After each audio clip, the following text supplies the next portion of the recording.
Isipin mong ikaw ay bagong sundalong Ruso na sumali sa militar dahil inalok ka ng kontratang may mas malaking sahod kaysa dati mong nakita. Magandang senyales ito, maiisip mo. Kayang-kaya pala akong bayaran ng militar ng ganito kalaki. Siguro kumpleto ang mga gamit ko. Lahat ng kakailanganin ko pagdating ko sa Ukraine. Ilang linggo lang matapos kang pumirma, mangyayari na agad ito. Pagdating sa kagamitan, wala talaga. Nadiskubre ng tropa ni Putin na kulang sila sa mga kailangan para maging higit pa sa pambala ng kanyon sa Ukraine. Lumalaban na parang hubad ang mga sundalong iyon dahil ubos na ang armor ng Russia. Ang kakulangan ng supply at kawalang pakialam ng Russia sa mga sundalo nito ang sanhi ng problemang ito sa armor. Ayon sa ulat ng Telegraph noong Nobyembre 29, sa isang detalyadong artikulo na sumisilip sa mga problema ng Russia sa kagamitan. Ayon sa ulat ng pahayagan, karaniwan na ngayon ang mga eksena ng mga sundalong Ruso na walang helmet, body armor, o kahit load-bearing vest na hinahabol ng mga drone ng Ukraine. Lalo na sa Lyman Front, sabi ni Igor Komok, Deputy Commander ng ika-2 Mekanisadong Batalyon ng Ukraine, palagi niyang nakikita ang parehong eksena. Gayunpaman, ito rin ay isang bagay na kamakailan lang nangyari sa Lyman. Bagong kalakaran ito kumpara noong nakaraang taon na halos walang ganitong kaso.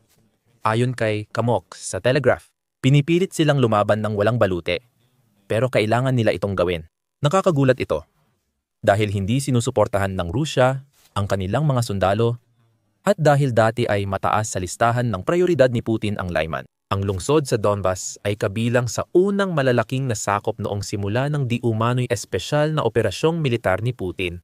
Noong huling bahagi ng Mayo 2022, pinalakas ng Rusya ang presyon sa Donbas at nasakop ang Lyman. Iniulat ng Deutsche Welle na ang pagkakakuha ng Lyman ay nagbigay sa Rusya ng posisyong magagamit para salakayin ang Sloviansk, kaya mahalaga ito sa taktika ni Putin. Gusto niyang angkinin ang buong rehiyon ng Donbas bilang bahagi ng Rusyadai, kaya iisipin mong mananatiling prioridad ang Lyman. Nabawi ng Ukraine ang Lyman mula sa Rusya noong Oktubre 2022.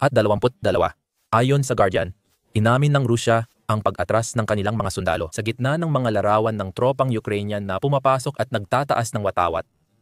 Nagalit at napahiya si Putin.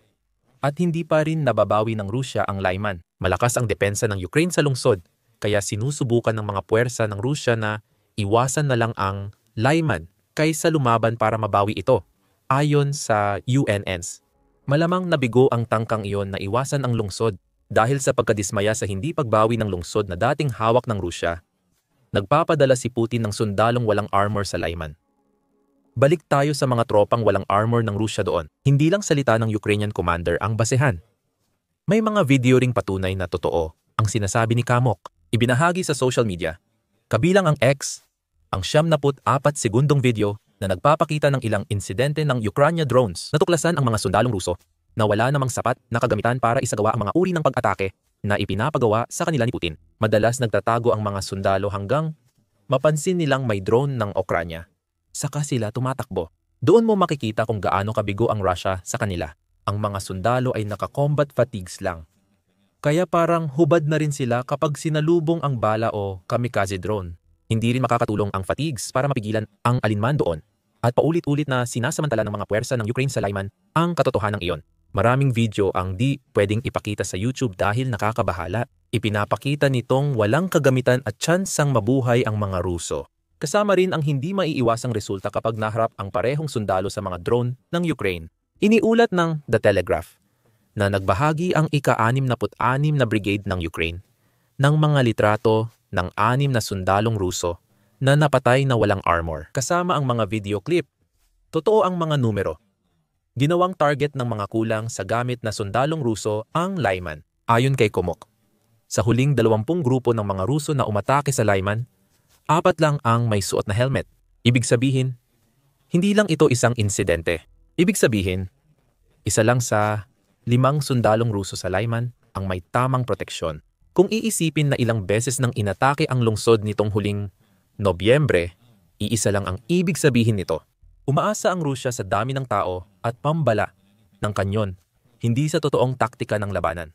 Kailangan talagang itanong, bakit?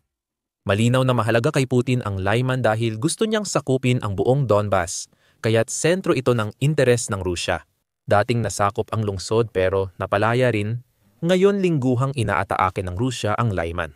Kung paniniwalaan si Kamok, kung totoo lahat ng yan, bakit nagpapadala ang Rusya ng mga sundalo sa labanan nang wala man lang pinakapangunahing gamit na pananggalang na dapat ay mayroon ang lahat ng sundalo? May ilang dahilan. Simula sa pinakahalata. Dahil sa dami ng nasawi, nagkulang ang kagamitan kaya hindi na natutugunan ng Rusya ang pangangailangan ng mga sundalo nito sa Ukraine. Ayon kay Dmytro Smilo, na direktor ng Ukrainian Security and Cooperation Center, ganoon daw ang sitwasyon. Sinabi ni Smilo sa Telegraph, ang kakulangan sa protective gear ay tugon sa lagay ng frontline, kung saan ang hukbong Ruso ay labis na nalulugi sa araw-araw na parang gilingan ng karne na pag-atake. Ang pag-aangkop ay diplomatikong paraan ng pagsasabi, sabi ni Smilo. Hirap ang Russia ngayon sa pera kaya kulang ang kagamitan ng mga sundalo nito. Hindi aaminin ng Russia, lalo na kay Putin at sa mga sundalo sa Lyman. Pero halata ang mga palatandaan. Noong Oktubre 3 ayon sa Forbes, malapit nang maubusan si Putin ng pondo para sweldo ng mga sundalong Russian. Dahil sa pag-asa sa kita mula langis at gas, pati pag-ubos ng reserba, nahihirapan na ngayon ang Russia magbayad. Sa unang kalahati pa lang ng 2025 gumastos na ang Russia ng mahigit 25 bilyon para sa sahod ng mga sundalo, na halos 10% ng kabuang gastusin ng federal na pamahalaan ng Russia. Ayon sa Forbes, may 28,000 sign-up bonus na ngayon ang mga sundalo at buwan ng sahod na nagsisimula sa 3,000 at 200 pataas. Hindi kayang panatilihin ito. Mukhang nalalaman ng mga sundalong mataas ang sahod sa hukbo ni Putin na perang para sa kagamitan nila ay nauuwi sa kanilang sweldo. Nabuhay sila sa Ukraine ng ilang buwan? Ayon sa United 24 Media, dahil sa malalaking problemang pang-ekonomiya na nakakaapekto sa supply, napipilitan ang Russia na magsagawa ng opensiba ng mga sundalo kahit hindi maganda ang operasyon. Noong Nobyembre 10, tinanong ng Kiev Independent kung nauubusan na ng pera ang Russia para ipagpatuloy ni Putin ang pananakop. Ayon sa outlet, lumampas sa 2% ang budget deficit ng Russia sa loob ng 7 taon. Kaya hindi natupad ni Putin ang layunin niyang panatilihing mas mababa sa 1% ang deficit. Naubos na rin ng Russia ang kanilang National Wealth Fund hanggang sa natira na lang ay $50 hanggang $60 bilyon. Mas mababa ito sa dolyar. 70 bilyong deficit na inaasahan sa 2025. Nasa gitna ng krisis pinansyal ang Russia. Alamin pa kung bakit ito nagpapahirap sa Russia sa aming video. Iwasan muna natin ang usapang pera at tingnan ang mismong labanan. Hindi lang mga sundalo sa Lyman ang hirap sa kakulangan ng gamit. Walang sapat na kagamitan ang mga tropang Ruso sa Ukraine para magawa ang gusto ni Putin. Noong Setyembre, iniulat ng Kiev Post ang mga na-intercept na tawag ng mga Ruso na nagpapakitang kulang sa kagamitan ang marami sa unahan ng digmaan ni Putin. Wala kaming natatanggap na gas canister. Ang binibigay lang sa amin ay delatang karne, butil, at sigarilyo. Minsan kailangan naming bumili gamit ang sarili naming pera o padala mula sa bahay.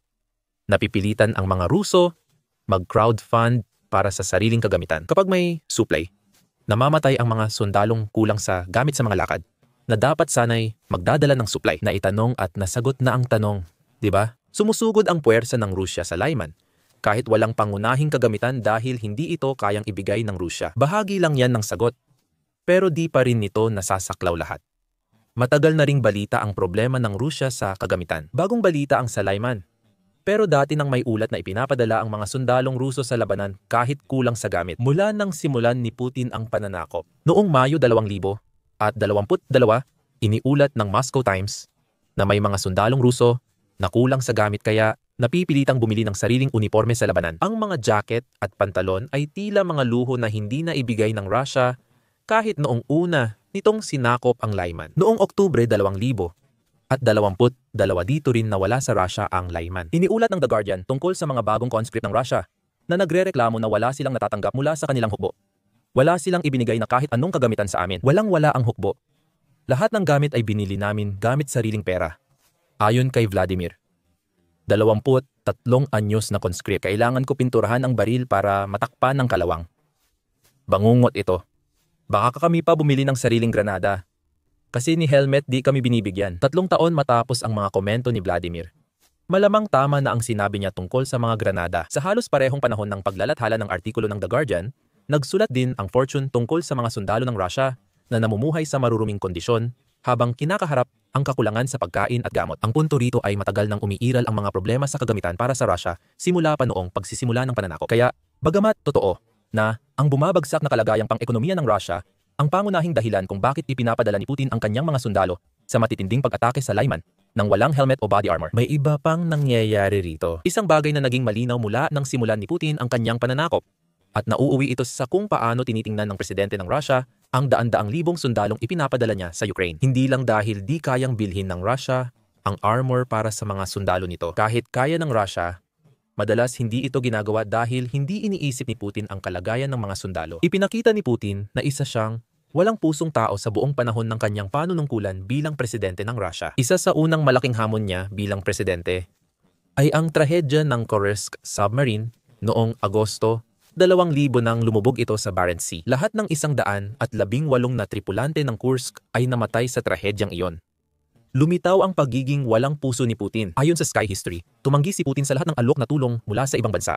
Marahil naniniwala siyang kaya ng Russia na lutasin ang problema mag-isa. Ayaw niyang malantad ang mga lihim ng Russian submarino, kaya tinanggihan niya ang mga alok na tulong. Nang magpasya si Putin na tumanggap ng alok na tulong, tulad ng ginawa niya ng mag-alok ang United Kingdom, huli na ang lahat, kasamang lumubog ang Kursk at lahat ng tripulante nito. Mula umpisa ng pamumuno niya, pinakita ni Putin na inuuna niya ang sarili kaysa sa kapakanan ng mga nasasakupan niya. Ang nangyayari ngayon sa Lyman at ibang bahagi ng Ukraine ay resulta ng 25 taon ng pamumuno na nagpatigas at nagpamalupit kay Putin mula noong una siyang namuno. Ang punto, ayon kay Zmilo sa Telegraph, ay walang pakialam si Putin sa kanyang sundalo, kaya hindi mahalaga sa kanya kung maayos ang gamit nila. Kung hindi man, maaari pa rin silang ipadala sa mga pagsalakay dahil ang isang gumagalaw na sundalong Ruso ay isang sundalo na maaaring sumalo ng bala ng Ukraine. Para sa pamunuan ng Russia, disposable lang silang yaman para sa layunin ng Kremlin. Ayon kay Zmilo, pagod at nalugi ang mga grupong Ruso sa sunod-sunod na pagsalakay, kaya humihingi ng resulta ang pamunuan ng Russia. Mga yamang ginastos. Para kay Putin, pareho lang ang sundalo at helmet, pera lang na ginamit para sakupin ang Ukraine. Bakit ka pa bibili ng helmet at body armor kung gumastos ka na ng libo-libo para sa kontrata ng sundalo? Isang kakaibang paraan ito. Lalo na para sa isang taong gustong manalo sa digmaan. Makikita natin na tinatrato ni Putin ang mga sundalo niya na parang gamit na itinatapon. Ayon sa Minfinwa, umabot sa isa-100 at 72,800 at 60 ang kaswalti ng Russia mula simula ng pananakop ni Putin hanggang Nobyembre 30. Konteksto. Higit 50,000 kaswalti ang natamo ng Russia sa 10 taong digmaan laban sa Afghanistan noong panahon ng Soviet. Ibig sabihin, higit 23 beses na mas maraming sundalo ang nasawi sa Ukraine sa wala pang 4 na taon kaysa sa huling malaking digmaan ng Russia. Tinuturing lang ni Putin ang mga sundalong Russian bilang mapagkukunan na pwede niyang gamitin dahil naniniwala siyang laging may kapalit. At para lalong idin ng punto, bukod sa kulang na armor para sa mga sundalo sa Lyman, marami pang patunay na hindi iniintindi ni Putin ang kaligtasan ng kanyang mga sundalo. Ayon sa Mirror United States, naglabas si Putin ng kautusan para makapag-recruit ng mga Ruso kahit may malulubhang sakit. Hindi na dapat sila pwedeng magserbisyo militar. Pwede na raw i-recruit ni Putin ang may sakit sa puso, endocrine, at may mga sexually transmitted disease gaya ng syphilis. Masaya ang Russia na ipadala pati matatandang lalaki sa digmaan. Gaya ng ipinakita sa aming video tungkol sa mga lolos sa digmaan na mapapanood sa channel namin. Hindi inaasahan ng Russia na mabuhay ng matagal ang mga sundalong ito. Ngunit hindi iyon ang layunin nila. Sila lang ay mga karne para sa gilingan na nilikha ni Putin sa Ukraine at parang nilalagyan pa ng diin kung gaano kaliit ang pakialam ng Russia sa mga sundalo nito. Iniulat ng Fortune na umabot pa sa puntong nagregalo ang Kremlin ng totoong mga gilingan ng karne sa mga nagluluksa na pamilya ng mga sundalong Ruso na namatay sa Ukraine. Parang ito na ang pinaka-insensitibong pakikiramay or malupit na biro sa kahit anong paraan.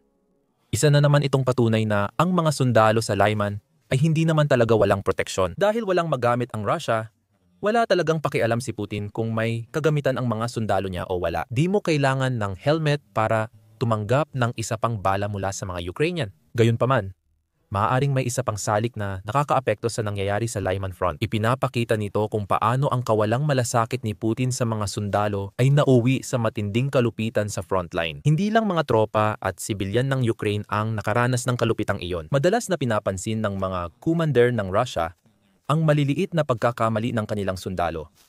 Kaya sinasadya nilang ipadala ang mga ito sa labanan ng walang armor. Ito ay isang gawain na tinatawag na zeroing. At ito ang pinaka-nakakatakot na halimbawa kung paano tratuhin ng Russia ang kanilang mga sundalo. Ikinuwento ni Zmilo sa Telegraph na karaniwan sa hukbong Ruso ang parusang zeroing, kung saan sinasadya ng mga commander na ipadala ang mga sundalo sa tiyak na kamatayan gamit ang mga drone ng Ukraine. Iba't ibang maliliit na paglabag ang maaaring mauwi sa ganitong parusa sa isang tao. Ayon kay Zmilo, isa rito ang masugatan sa labanan. Sabi niya, karaniwan sa mga komandante ng Russia na ipadala ang sugatang sundalo sa labanan kahit walang armas, helmet, o body armor. Mukhang ginagawa ito dahil tanging isang layunin na lang ang nakikita ng mga komandante sa mga disposable na sundalong ito. Ang mamatay para sa layunin ni Putin. Sabi ng Telegraph, kabilang sa mga paglabag ang pagdadala ng 1 litro lang ng tubig imbes na 2 at pagsuot ng patch na labag sa regulasyon. Maaaring maaresto ng pulisya militar ang sundalong Ruso at, kung malas, maparusahan sa pagpapadala sa assault group. Maaaring hindi rin sinasabi ng mga commander sa sundalo kung ano ang pinapasok nila. Ayon sa mungkahi ni Kamok sa Telegraph, malaki ang posibilidad na hindi man lang naghihinala ang mga tropang Ruso na papalapit na sila sa mga posisyon ng puwersang Ukranyano. Ayon sa kanya, sa nasabing outlet, pinapaniwala ng command ng Russia ang mga tauhan nila na walang tropang Ukranyano sa unahan, kundi puro kakampi lang. Baluktot itong paraan ng sapilitang pagpapakampante. Hikayatin mong lumabas ang mga sundalo, tapos panoorin habang sila ay napapatay na walang armor. Ang tanging posibleng dahilan para dito ay ang mga parusang nabanggit na kanina. Ginagamit ng Rusya ang mga sundalong ito para tukuyin kung saan nagpapaputok or naglalagay ng drone ang Ukraine. Paulit-ulit naming nabanggit na hindi iniintindi ng Rusya ang kanilang mga sundalo. Mga gamit lang sila na pwedeng isakripisyo. Ayon sa gusto ni Putin, maraming sabay-sabay na isyung nakaapekto sa puwersa ng Rusya sa Lyman at ibang bahagi ng Ukraine. Isa na rito ang kakulangan sa kagamitan at supply. At simula pa ng digmaan ay ganito na. Mas mahalaga kung paano tinitingnan ni Putin ang kanyang mga sundalo. Para sa kanya, sila ay para lang ipadala sa gilingan ng karne na siya rin ang gumawa. Hindi tiyak kung hanggang kailan magagawa ni Putin ito, habang libu-libong Ruso ang namamatay bawat buwan. Hindi na ito magtatagal. Ang pag-asa sa mga sundalong parang pambala lang ay hindi makakatulong kay Putin na masakop ang Lyman. Ano ang makukuha mo kapag pinagsama mo ang kawalan o pagtanggi ng Russia na bigyan ng sapat na armor ang kanilang mga sundalo para sa pagsalakay at ang lubos na kakulangan sa taktikal na kakayahan? Madaling mabiktima ng mga patibong ng Ukraine ang puwersang militar na darating. Iyan ang nangyari noong bandang huli ng Nobyembre sa pinapalibutang bayan ng Minarat. Akala ng Russia ay panalo na sila. Pero nang lumaban ang Ukraine gamit ang F-16, nagbago ang laban. Panoorin ang aming video at mag-subscribe sa The Military Show para sa higit pang balita sa krisis ng kagamitan ng Russia. At salamat sa panonood. Salamat sa panonood.